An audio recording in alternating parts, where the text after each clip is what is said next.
ચાવી આપો એ જો હું વાત કરે ને તમે ચા પીવો. હા પ્રોગ્રામ તો કાલે થાય, સાનું હું નક્કી પછી. હા કાલથી બેન થઈ ગઈ હોય તો હા હા આચારસંહિતા ઠીક, આચારસંહિતા સા ન પીવાય, કાંઈ વાંધો નહીં, પછી પી લો સાહેબ. આપણે સાને ગરમ રાખજો સાઈડમાં, પછી આપણે પી લો. હા મૂકીને વૈયા ગયા, તમારે પીવી જ પીવો, ન પીવો કાંઈ.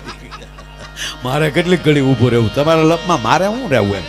હા એટલે હવે તો ખાવા પીવા વાળા ઘટી ગયા સાહેબ, ઘૂંટડી ઘૂંટડી સા પીવે. નકર પહેલાં તો બોખરું દૂધ પી જતા. આપણે એમ ક્યાંક પાડો છે કે માણસ છે. હા એક મહેમાન આવ્યા ગરધણીયા, એક તાહળી દૂધ પાવી, પછી કે ના ના હજી લ્યો, અમારા ગામડામાં તાણ કરે, હજી લ્યો એક. અરે કે ના હવે નો હાલે, તકે પી જાવ ને, અમે એમ હમેશું પાડો થાવી ગયો ભાઈને. હવે લ્યો, હવે એ મહેમાનને દૂધ પીવું કે સમાધિ લેવી. હા અરે ઓલી નવી દીકરી પરણીને આવેલી હો, નવી દીકરી પરણીને આવી એટલે 2-3 દિવસ થયા ને, એટલે દીકરીને એમ થયું કે 2-3 દિવસ થઈ ગયા આ ઘરે આવે તો મારે ધીરે ધીરે કાંઈક કામ લેવું જોવે. એટલે એને એમ થયું કે રસોડાથી ચાલુ કરું, રસોઈ બનાવવાથી ચાલુ કરું. એટલે રસોડામાં એના નણંદ રોટલા કરતા હતા. એ રોટલા કરતા હતા ને એટલે રસોઈ કરતા હતા. એટલે ત્યાં જઈને ભાભીએ કીધું કે નણંદબા ઊભા થઈ જાઓ, મને રસોઈ કરવા ગયો, મને રોટલા કરવા ગયો. અરે કે ભાભી જો શાક થઈ ગયું છે, દાળ ભાત થઈ ગયા છે, બધા જમે જ છે, જમવા જ બેસવાના છે બધા, અને હવે ખાલી રોટલા છે, હવે કાંઈ બીજું છે નહીં, તમે ચિંતા ન કરો, તમે બેસો. નહીં તો રોટલા તો મને કરવા જ ગયો. અરે ભાભી તમે હમણાં હરોફરો, આખા ઘરને જુઓ, આખા ઘરને ઓળખો, પરિચયમાં આવો, પછી તો તમારે જ આ કામ કરવાનું છે ને. હું કાલ સાસરે વહી જાય છે. પણ ભાભીને હરખ ચડ્યો. નણંદબા ઊભા ન થાવ તો તમારા ભાઈ ના હમ. નણંદે કીધું કે આવો મરો. એ ભાભી મીડ્યા રોટલા કરવા. જેવો રોટલો તૈયાર થાય એટલે ભાભી લઈ જાય, નણંદ રોટલો બહાર લઈ જાય. જેવો રોટલો તૈયાર થાય નણંદ બહાર રોટલો લઈ જાય. 12 રોટલા કર્યા અને ભાભીને પરસ્યો વળી ગયો કે ધંધો ન કર્યો તો સારું હતું.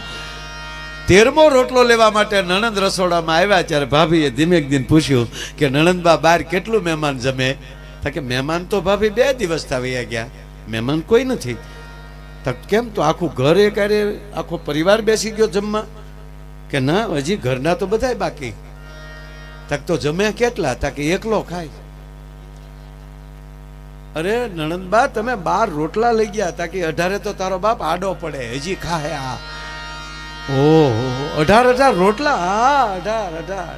એટલે હું કહેતી હતી પેલા ઘરના ઓળખો દોડાઈના થાવમાં, પણ તને હરખ માતો નહોતો એમાં હું શું કરું? બીજું તો ઘરે ગયું, પણ નણંદબા એ તો કયો કે 18 રોટલા ખાનારો છે કોણ? બીજો કોઈ નહીં, તને પરણીને આવ્યો મારો ભાઈ લાધો. તો ઓલી 13મા લોટનો પીંડો કાચરટ નાખીને કે તારો ભાઈ લાધો, આજથી મારો ભાઈ લાધો. દિલ્હીથી આવી હતી ને, દિવાલ કૂદીને ગઈ ને પાછી કહેતી ગઈ તાર ભાઈને કહેજે ખોરાક ઘટાડે, નકર તારીમાં બીજી આવે ઈ આમ જાહે. હા હા ગજબ. એક મહેમાન આવ્યા ને એટલે જમવા બેઠા ને, એટલે એણે કીધું કે અત્યારે તમે બપોરે જમવા બેઠા ત્યારે નરેશભાઈને મૌન, એ જમવા બેસે ત્યારે મૌન, એને ઘરે હું જમ્યો આજ બપોરે. એટલે મને એણે જમવાનું ચાલુ કર્યા પહેલાં કીધું કે માયાભાઈ મારે મૌન છે એટલે હું તાણ કરું ન કરું, પણ ધરાઈને જમજો. પણ બેન નહીં તો એને વધે એમ, તાણમાં કાંઈ ઘટ્યું જ નહોતું, એ તો કોઈ સવાલ નહોતો. એવી રીતે મહાત્માજીને મૌન. મારે તમને કહેવું હતું ત્યારે મેં ખોટું મૌન ખુલી જાય. એક મહાત્માજી જમતી વખતે આપણે સાયરામભાઈ મૌન રાખે, સાયરામભાઈ દવે એ જમે ત્યારે મૌન રાખે. જમતા ઘણા નથી બોલતા, નરેશભાઈ તે જમતી વખતે મૌન રાખે. એમ એક મહાત્માજીને બારોટજી વ્રતનું મૌન, આવું વ્રત કે જમતા વખતે બોલવું નહીં. તે સેવકમાં જમવા ગયા અને પાછું મહાત્માજીને નિયમ થાળીમાં પડ્યું નહીં રહેવા દેવું, જે થાળીમાં આવ્યું હોય એ જમી જવાનું. એટલે મહાત્માજી જમવા બેઠા એટલે 2 શાક પીરસાણા, રોટલી દાળ ભાત.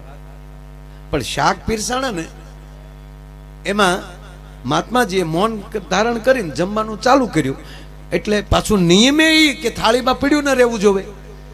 એ જેવું જમવાનું કર્યું એટલે તુરિયાનું શાક હતું, એ આમ કરીને મોઢામાં મૂક્યું, કડવું ઝેર. મહાત્માજી કે મર્યા, હવે આ પડ્યું મુકાય નહીં. પણ મહાત્માજીએ વિચાર શું કર્યો, પેલા તુરિયાનું શાક ખાઈ જાવ, પછી આ બટેટાનું ખાવ તો આપણું મોઢું સરખું થઈ જાય. એટલે મહાત્માજીએ ઝડપથી તુરિયાનું શાક ઉપાડી ગયા.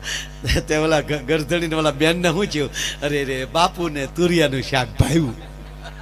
બાપુ કે પાછું જીક્યું.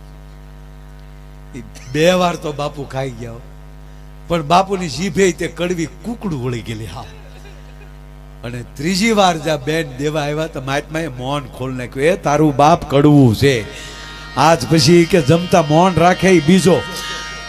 મહાત્માનું મૌન પૂરું કરાવી નાખ્યો. હા, એટલે વાત એ છે કે જીવનમાં આનંદ, હું બધું તમારે સામે આનંદ કરવાનો, પણ આજે માં બહુચરાજીના ચોકમાં બેઠા છે. ચાચર ચોક છે, સંખલપુર ધામ છે, આ વિસ્તાર છે. અમુક આપણી ધરતીની ગરિમા છે. એટલે આવા વિસ્તારમાં, આવી જગ્યાએ જ્યારે સાહેબ દર્શન કરવાનો માણસને અતિ લાભ મળતો હોય તો અમે અમારી જાતને એ માટે ધન્ય અનુભવે છીએ કે અહીંયા બોલવા મળે છે. અને આપણે બધાય ભાગશાળી છીએ. અત્યારે તમે તમારી ગૂગલને પૂછો કે આ દેશની સંખ્યા કેટલી, વસ્તી કેટલી, 140 કરોડ. હાલો ને, આપણે 140 કરોડ કહીને ત્યાં કરોડ વધી ગયા. એટલે હાશી સંખ્યા તો મળવાની જ નથી. આ દેશ મળે જ નહીં. તો કુદરતી અવતરણ છે. તો અકબર ને બિરબલ ને કીધું કે બિરબલ જી જહાં આપણા દિલ્હીમાં કાગડા કેટલા છે? એટલે બિરબલે કીધું 20,000. આ તો રાજા કે ભાઈ ગણતરી ચાલુ કરાવી ગયો, કાગડા ગણતરી ચાલુ થઈ. બિરબલ ઘરે આવ્યો તેની ઘરવાળીએ કીધું તમે તે પણ હળગતું લ્યો. આ ઓલો ડોહો ગણવા મીડ્યો. તો ભલે ને ગણે, એમાં આપણા બાપનું શું જાય? તાકે તમે કીધું 20,000, તાકે 20,000 જ હોય, એમાં એમનું કાંઈ હાલે જ નહીં. હું કહું ફાઇનલ. તાક ઘટશે તો તાક તું એમ કે બહાર કેમ ગયા હોય, વધી જાય તો તાક મહેમાન આવ્યા હોય. મામલતદાર સાહેબ બધા એક બેન રેશનિંગ કાર્ડ કઢાવવા ગયા. અત્યારે જેમ આધાર કાર્ડ કાઢે, રેશનિંગ કાર્ડ કઢાવવા ગયા. એક બેન હારે 2 છોકરા. એ કે સાહેબ રેશનિંગ કાર્ડ કઢાવું. કાંઈ વાંધો નહીં બેન, જાય ફોર્મ ભરી દઈ. તમારું નામ બોલો મારા ભાઈનું. મારે થોડું નામ લેવાય. ઓલો કે તો હું મારું લખાય. નામ તો બેન દેવું પડે ને. આમાં નામ લખ્યા વગર કે મારે ખબર, હું થોડો ત્રિકલ જ્ઞાની છું. મેં ખાલી જીપીએસસી કર્યું છે, કે સાધના બીજી યોગ નથી કર્યો. કે પણ સાહેબ અમારે ગામડામાં નામ ન લેવાય. અરે મારી માં લેવું પડે. લખી ગયો ને તક હું થોડી ભણી સૌ તે લખી દઉં. કે પણ નામ તો લેવું પડે. એટલે હારે પછી બેન ને યાદ આવ્યું કે આ દીકરા હારે છે. દીકરાને કહું, તે મોટા દીકરાને કીધું બેટા તારા બાપાનું નામ લે. એ છોકરો નામ લેવા ગયો તો નાના છોકરાએ સાળ ક્યાંય. મોટા ભાઈ હા લેતો નહીં. કેમ? લીધા જેવું હોય તો બા ન લે. હા હા, અમુક ગજબ છે. એમાંય આપણી ગામડાની કોઠાવું જ વાત જવા ગયો. એક ગામડું ગામ અને આવું ગામ. એટલે એક બેંક અને એક બાપા બેંકે આવ્યા. વૈશાખ મહિનાનો આવો સૈતર વૈશાખનો તડકો. એટલે બાપા ચાલીને આવેલા. એ બેંકે પહોંચ્યા ને તો બાપાને પરસ્યો વળી ગયો. પણ અહીંયા બેંકે બનેલું એવું સાહેબ, લાઇટ નહીં, જનરેટરે બંધ. અને નવી ભરતીના બેંક મેનેજર તે વળી કોટ છે એ સીટ વાહે મૂક્યો ને ટાઈટ થોડીક ઢીલી કરીને એ બહાર બિચારા ગરમીના લીમડા હેઠે ઊભા હતા. એ લીમડા હેઠે બાકડો. તા ઓલા બાપા જે આવ્યા હતા ગામડાના એ બાકડે બેઠા અને સામે પાણીનું માટલા. હવે આ બાપાને ખબર નહીં કે આ મેનેજર સાહેબ છે. એને તો યુવાન છોકરો જોયો એટલે બાપાએ કીધું એ બેટા એ દીકરા હા પાણી લેતા. મેનેજરને કીધું પાણી ભરતા મારી દીકરો. બોલો કે બાપા અરે જવાન જોત. એટલે સાહેબ નહીં થયું કે બાપા છે એમાં દેવામાં શું વાંધો.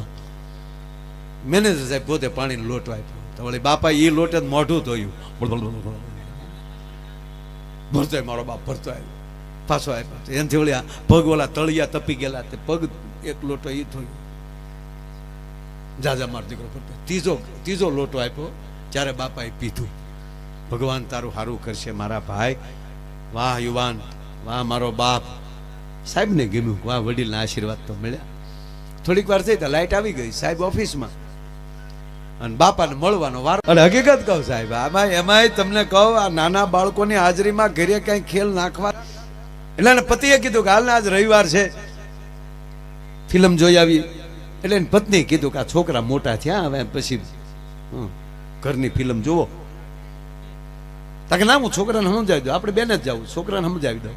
એટલે એને છોકરાને કીધું, બેટા હું ને તારા મમ્મી બે નરેશભાઈ ત્યાં સપ્તાહ છે,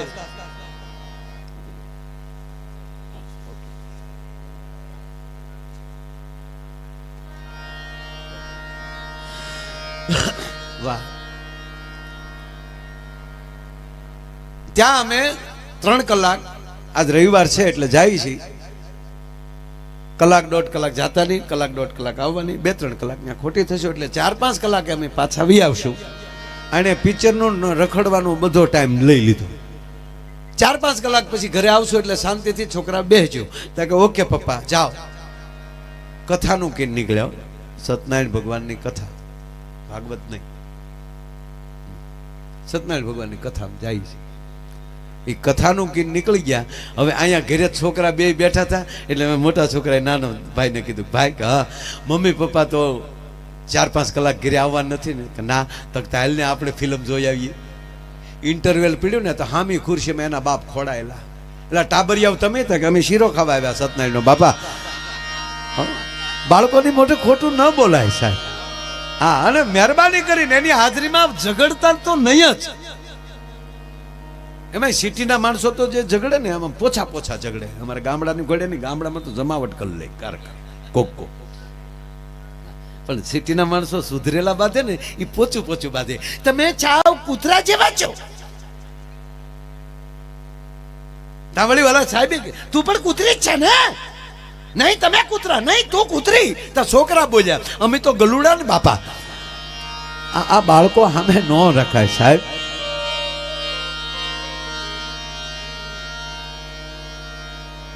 વાત એ કરવી છે સાહેબ. ભગવાન કૃષ્ણ અર્જુનને કહે છે કે આવતીકાલે તારો અજ્ઞાતવાસ પૂરો થાય છે, અને હે અર્જુન આ વાત એ કરું છું, શક્તિ ક્યાં પહોંચે છે? અર્જુન આવતીકાલે તારો અજ્ઞાતવાસ પૂરો થાય છે, અંધારી રાત છે, અંધારામાં બે ભગવાન કૃષ્ણ અને અર્જુન બે ઊભા છે. જો એક પૂર્ણ પુરુષ છે ને એક પૂર્ણ પુરુષોત્તમ છે. અર્જુન પછી બીજો કોઈ આ ધરતી ઉપર પૂર્ણ પુરુષ જન્મ્યો નથી. આ નરું સત્ય છે.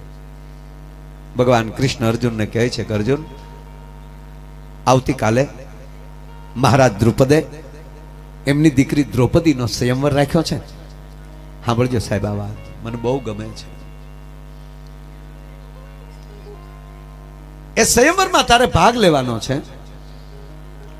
અને સાંભળી લે અર્જુન, તું અંદર દ્રઢતાથી ગાંઠ બાંધી લે. હુકમ કહેતો હુકમ, પણ કૃષ્ણ તને કહે છે કે કાલનો સ્વયંવર તારે જીતવાનો છે, દ્રૌપદીને વરવાનો છે.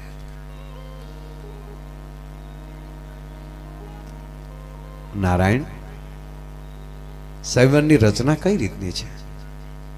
મોટો પાણીનો હોજ છે. ભગવાન કૃષ્ણ કહે છે અર્જુન મોટો પાણીનો હોજ છે, એની અંદર ત્રાજવું છે, એના 2 પલ્લામાં પગ રાખવાનો છે. યુવાન મિત્રો આ વાત ખાસ સાંભળે. વડીલો તો બરાબર છે, એને તો સાંભળી હોય છે, પણ યુવાનોને કહું છું આ કૃષ્ણ કહેવા શું માંગે છે? પાણીનો હોજ છે, એની અંદર ત્રાજવું છે, ત્રાજવાની ઉપર માછલી ફરે છે, પલ્લામાં પગ રાખવાનો છે, તારી સંતુલનતા ન ગુમાવતો,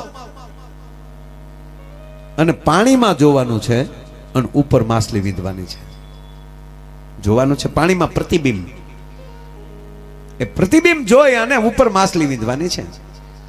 અને એમાં સહેજે તે તારી સંતુલનતા ગુમાવી, તારી ધૈર્યતા, તારી સ્થિરતા તે ગુમાવી તો પાણીના હોજમાં પડીશ, પછી બીજી વાર પાછું આવવાનો અવસર નહીં મળે. એકવાર પડ્યો એટલે ફેલ. અને સાંભળી લે અર્જુન, હવે અઘરું લાગે છે બારુડજી. ભગવાન કૃષ્ણ એટલું કીધું કે એમાલી તું નિષ્ફળ ગયો તો પછી તારે ને મારે ક્યારેય મળવાનું થતું નથી.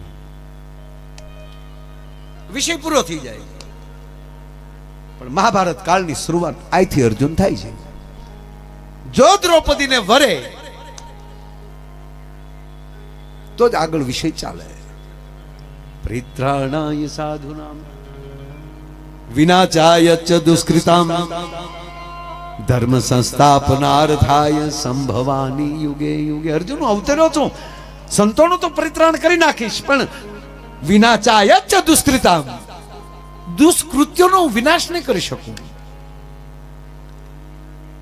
ભગવાને માણસોને માર્યા ઓછા, તાર્યા વધારે. એની અંદર જે ગુણ તત્વો અવળા હતા, ગુણોને હંગરી રાખ્યા.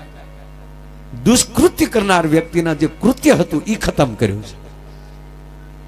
આ ભગવાન કૃષ્ણ, ભગવાન રામ ને ભગવાન શું કામ છે? કામ બહુ મોટા કર્યા. પહેલું ભગવાન કૃષ્ણ એ પહેલું કામ કર્યું હોય ને તો જળ સ્વચ્છતા અભિયાન. કાળોંદરીની અંદરથી કાળી નાગને નાથ્યો. પાણી કેવું થઈ ગયું હતું? પાણી ઝેરી થઈ ગયું હતું કાળી નાગને હિસાબે. સાંભળજો આ વાત. કાળી નાગ એ યમુનાજીમાં હતો, એના ઝેરથી પાણી એટલી બધું ઝેરી થઈ ગયું હતું યમુનાનું કે કોઈ ગાય જો પશુ પ્રાણી પક્ષી કોઈ પાણી પીવે એટલે મરી જાય. એટલે યમુનાથી દૂર રહેતા હતા. એટલે કાળી નાગને ભગવાને નાથ્યો. નરસિંહ મહેતાની સરસ કવિતા છે. એ જળ કમળ છાંડી જાને બાળા. તમે સાંભળો, કૃષ્ણ સળ સ્વચ્છતા અભિયાન કરવા ગયા ને,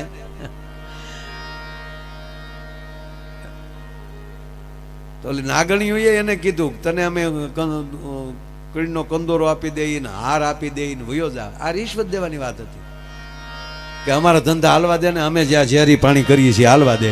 અમે જે ગટરોના ને અમે જે ફેક્ટરીઓના પાણી નાખીએ છીએ નદીઓમાં કાળી નાગ તરીકે, એ અમારો હાલવા દે. વાતા ત્યારે કૃષ્ણે કીધું કે જગાડ તારા નાગને, હું કૃષ્ણ કાનુડો, નથી જોતો હાર તારો, નથી જોતો દોરીઓ. પેલા લાલચ આપી, પછી ભય આપ્યો. કા બાળક તું માર્ગ ભૂલ્યો અને કા તારા વેરીએ વળાવ્યો. સાહેબ, સમાજમાં આ જરૂર છે કે તમે સ્વચ્છ કેટલા રહી શકો. એટલા ભગવાન છે બધા, કાંઈક નું કાંઈક આવું કામ કરતા. આ કોન્ટ્રાક્ટરોને જોઉં ને હું, આ પુલ બનાવતા હોય એ મને બહુ ગમે. કારણ કે પહેલો પુલ ભગવાન રામે બનાવ્યો, રામેશ્વર ટુ લંકા. એટલે મને અત્યારના કોન્ટ્રાક્ટર જોઉં ને મને નળ નીલ જ દેખાય. વળી થોડાક હારા. નળ નીલે તો ઠામુકી સિમેન્ટ નહોતી વાપરી, આવડા થોડી થોડી તો વાપરે. હા, અને વળી એક જ વાર ઉપયોગ થાય. રામે પછી બીજી વાર નથી ઉપયોગ. પછી વળતા પુલમાં આવ્યા જ ને. એમ ઘણાના એવા પુલ હોય, આપણે ગયા હોય ત્યારે હોય ને વળતા હતા કે ડ્રાઈવર જાના. એકવાર જગ્યા હું જતો હતો, મેં ગાડી, હું તો ગાડીમાં હૂતો હતો, મારા ડ્રાઈવરે ગાડી ઊભી રાખી અને મને જગાડ્યો. મને કે ડાયા અરજણની વાડી અહીંયા ક્યાંથી? અમારા ગામનો ડાયા અરજણ. મને કે ડાયા અરજણે અહીંયા વાડી લીધી? હું કોણે કીધું? મને કે આ બોર્ડ માર્યું. હું કહું ડ્રાઈવર જન છે, હું ડાયા અરજણ સોચ્યો. મને કે આપણે વાંચતા ન આવડે ને. પણ મૂળ વાત સાહેબ મારે જે કરવી છે એ કે ભગવાન કૃષ્ણે અર્જુનને એટલું કીધું કે આ તારે બે પલ્લામાં પગ રાખવાના છે. વાત એટલી કે તારે માછલી છે એ પાણીમાં પ્રતિબિંબ જોઈને ઉપર વિંધવાની છે. યુવાનો પગે લાગીને કહો, આ કૃષ્ણએ કીધું ને એ ધ્યાનમાં રાખજો. વિંધવાનું ઉપર હોય ને ધ્યાન બીજે હોવું જોઈએ. નકર આ દુનિયાને ખબર પડી જાય ને કે તમે આ કરવાના છો,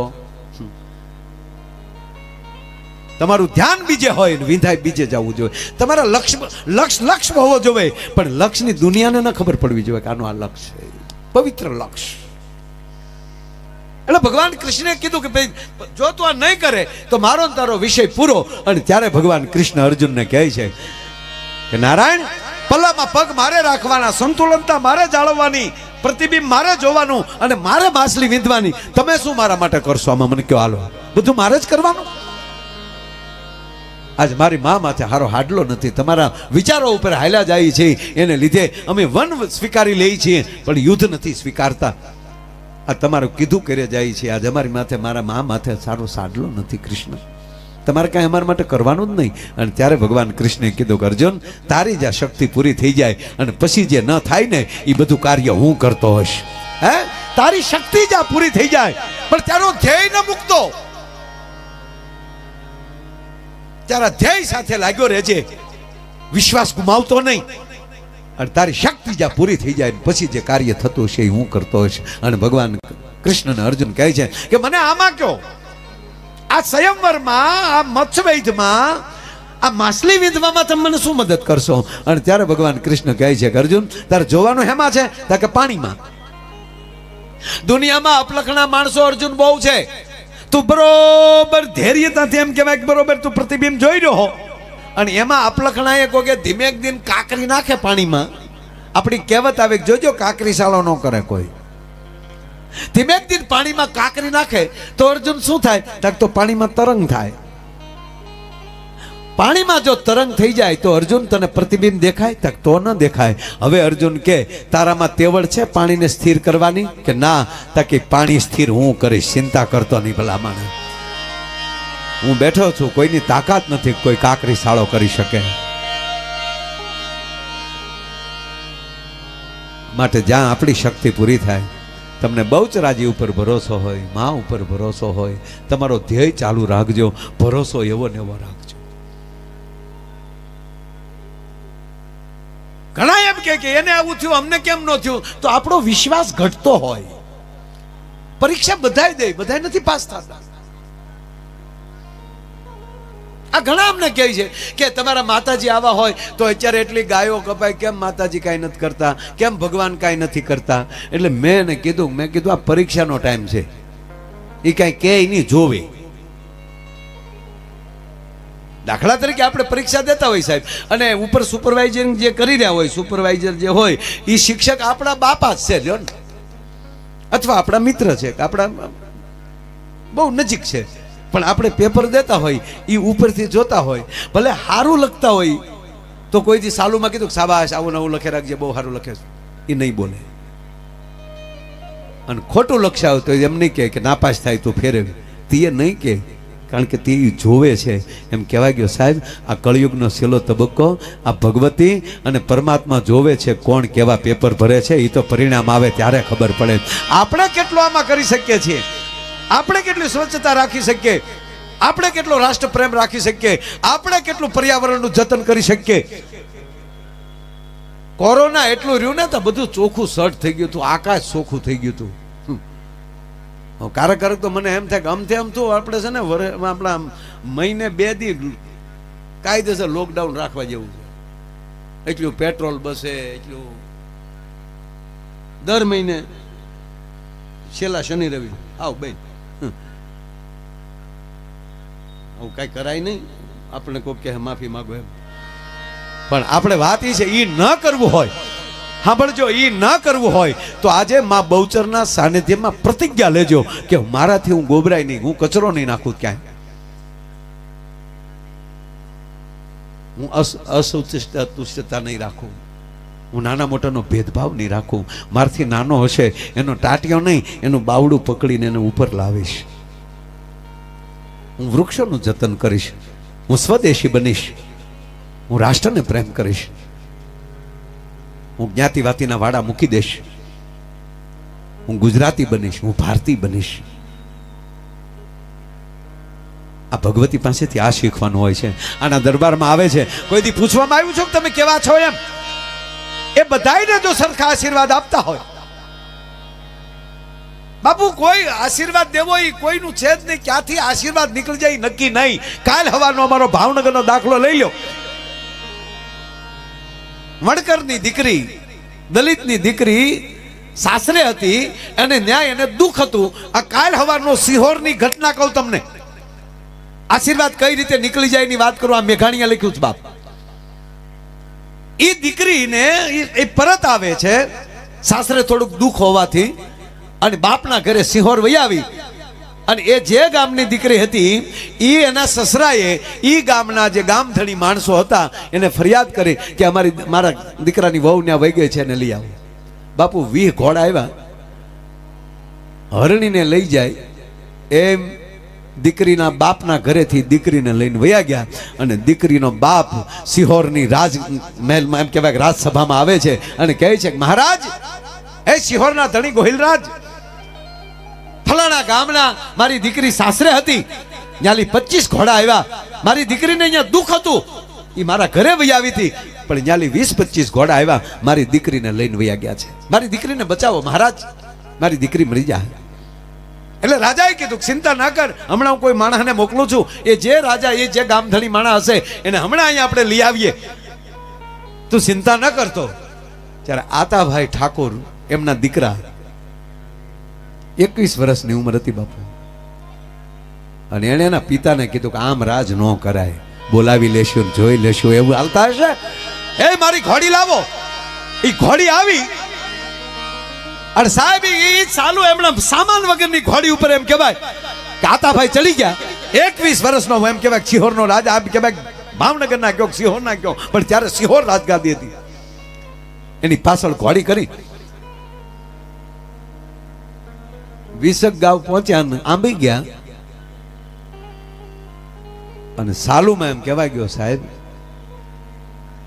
જે ઘોડી ઉપર દીકરીને નાખેલી હતી, દીકરીની બાજુમાં ઘોડી ચડાવીને કીધું દીકરી બાવડું પકડી અને દીકરીને પોતાના ઘોડા ઉપર લઈ લીધી કે બાપુ પણ હું દલિતની દીકરી, અરે મારી દીકરી એમાં કઈ જાતિ ભાતિ હોય નહીં, તું મારા રાજની દીકરી, એ મારી દીકરી છો. આ વર્ષો પહેલા સાહેબ એક કામ કરીને મારા બાપ ઘડીક મર્યાદાને ભૂલી જા, માં જણ્યા ભાઈ સમજી અને તારી ઓઢણીથી મારા શરીર આરે તારું શરીર બાંધી દે, નહીંતર તું ઘોડી ઉપર બેસી નહીં શકે, કારણ કે તને નહીં આવડતું હોય, માટે હું તને પગે લાગુ દીકરી, મારી બેન, તારી ઓઢણીથી મારા શરીર આરે તારું શરીર બાંધી દે.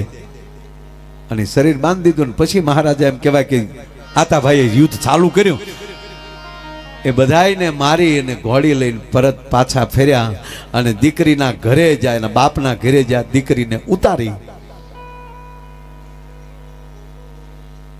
દીકરી પાણીયારે ગયો. આતાભાઈ, યુવરાજ સાહેબ ઘડીક ઉભો રે મારા વીરા, મારે ભાઈ નથી કે દીકરી કહે છો, મારે ભાઈ નથી, પણ આજથી તું મારો ભાઈ. એક વણકરની દીકરી કહે છે એક રાજકુમારને કે તું આજથી મારો ભાઈ. ક્યાં અતુષ્ટા છે આમાં. અને એના પાણીયારે પાણીનો કળશો ભર્યો અને આમ કરી અને થોડોક પોતાના શેડો ઓઢણાનો લીધો અને માથેલી ભાઈની નજર ઉતારી અને હેઠે પાણી નાખીને માટીનું તિલક કર્યું. અને પછી દીકરી બોલી છે સાહેબ સાંભળજો, ઇતિહાસ સાક્ષી છે અને મેઘાણીયા વાત લખી છે.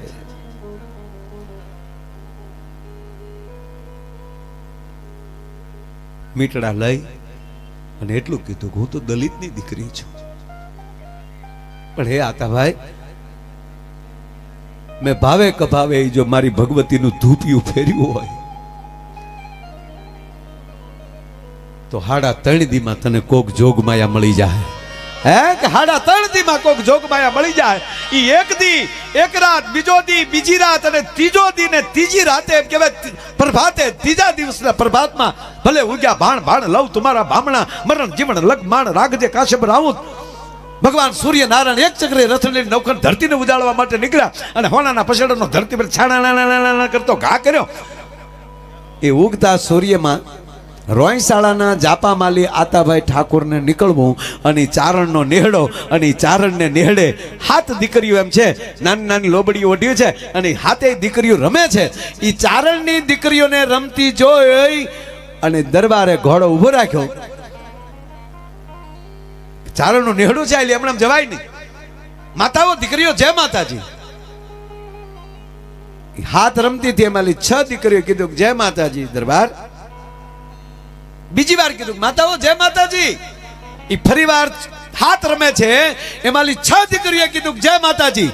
પણ ઓલી 7મી એમણે રમ્યા કરે છે, નથી જય માતાજી કહેતી, નથી બોલતી. એટલે આતાભાઈ એટલું બોલ્યા કે માતાઓ તમે 7 બહેનો રમો છો, એમાંની 6 મને જય માતાજી કહો છો, આ ઓલી હાથની રમે છે એ બેરી છે, મૂંગી છે?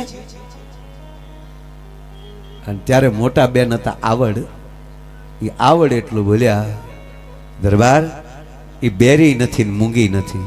હે કે બેરી નથી ને મૂંગી નથી, પણ એને તારી હારે નહીં બોલવું હોય. હા, બેરી નથી, મૂંગી નથી, પણ એને તારી હારે નહીં બોલવું હોય. શબ્દ સાંભળ્યો એટલે ઘોડાનું પલાણ છાંડી ગયા. દરબાર આતાભાઈ ઘોડાથી નીચે ઉતરી ગયા. પોતાની પાઘડીનો પેગ કાઢી, પેજ કાઢી અને ડોકમાં આટી નાખી, અને જે નહોતી બોલતી એના પગમાં લાકડી પડે એમ પડી ગયા. માં મને માફ કરજે. ત્યારે બેઠી બેઠી એમ ખંભા ઉપર હાથ મારતી હતી. ખમા આતાભાઈ ખમા. દીકરા, નાના રૂપ તને લાગ્યા છે ને સૌરભ, પણ એમ ઘોડા ઉપર બેઠા બેઠા જય માતાજી ન કરાય. હવે આને કહેવાય આદર અને આને કહેવાય આ વિવેક હોવો જોઈએ ક્ષત્રિયના દીકરામાં. અને આજ તારો વિવેક જોઈ અને હું ઓળઘોળ થઈ ગઈ છું. હું હાથમી બેન એટલે રોયશાળાના જાપામાં બેઠેલી ખોડલ બોલું છું કે જા આતાભાઈ, આ દી ઉગ્યો અને દી હાથમે એટલામાં 1800 પાદર આપેલા તો માની લેજે ખોડિયારે તને આપ્યા છે સાહેબ. અને 1800 પાદરનો ધણી થાય ને પછી પાછા આતાભાઈ થોડાક વર્ષો પછી પાછા રોયશાળા આવે ને કહે કે માં ભાવનગર પધારો, મારે આપને ભાવનગર પધરામણી કરવી છે. કે આતાભાઈ આવું ખરી, પણ પાછું વાળું ન જો ત્યાં સુધી આવું. અને રથડો તૈયાર થયો. આગળ આતાભાઈનો રથ છે અને પાછળમાં ખોડિયારનો રથડો હાલ્યો આવે છે. એ હાલતા હાલતા હાલતા જ્યાં રાજપરાના જાપામાં નદી આવી એટલે પેલા તો એ રથના ઘૂઘરા વાગતા હતા, પૈયે બાંધેલા હોય. એ આતાભાઈનો રથ પસાર થઈ ગયો અને માં ખોડિયારનો રથ પાણીમાં પ્રવેશ કર્યો, નદીના પાણીમાં. એટલે પાણીની અંદર પૈ આવવાથી જે ઘૂઘર વાગતા થઈ બંધ થયા, અવાજ આવતો બંધ થયો. એટલે આતાભાઈને થયું કે શું થયું હશે. પાછું વાળું જોવાની ના પાડી હતી. પાછું વાળું જોઈશ ત્યાં અટકી જાય. અને અવાજ ન આવવાથી એ ધરાની પહેલી પસાર થયા અને આતાભાઈથી પાછું વાળું જોવાઈ ગયું. એ આજની તારીખે ખોડિયારમાં અત્યારે રાજપરાના ધરે બેઠી છે. મારો કહેવાનો અર્થ એ છે, એક વણકરની દીકરી આશીર્વાદ આપે અને ખોડલ મળે. આ દેશમાં ક્યાંય નાના મોટાનો ભેદભાવ ઇતિહાસમાં છે જ નહીં. અમુક અમુક તો થોડું ઘણું ભણેલા એ બગાડ્યું છે. હા, અમુકે જે કીધું કાંઈ આ થાય ને આમ, નહીં નહીં યાર, નાના મોટાનો ભેદ છે જ નહીં. માં બહુચરે કોઈ દી નાના મોટાનો ભેદ નથી રાખ્યો. મારો કહેવાનો અર્થ એ છે. એટલે જાહેર જનતાને કહું છું કે આપણી માવું જો નાના મોટાના ભેદભાવ વરણવાદ ન રાખતી હોય તો આપણે કઈ વાડીના મૂળા કે આપણે નાના મોટાનો ભેદભાવ રાખીએ કે આપણે પક્ષપાત કરીએ. માટે જ્યારે આવો અવસર મળી જાય ને ત્યારે મોજ કરી લેવી, આનંદ કરી લેવો, આ મેળાને માણી લેવા. અરે છોડો સાહેબ, આ રસ્તે ઉભા રહીને હાલ્યા જઈને આ બધાના દર્શન કરીએ ને, એ થાક્યા ફાક્યા જે હાલતા હોય, પણ જય માતાજી જય માતાજી એના મોઢાની જે મુસ્કાન જોવો ને, એ જ બહુસુરના દર્શન છે. મારે કહેવું છે તમને સાહેબ.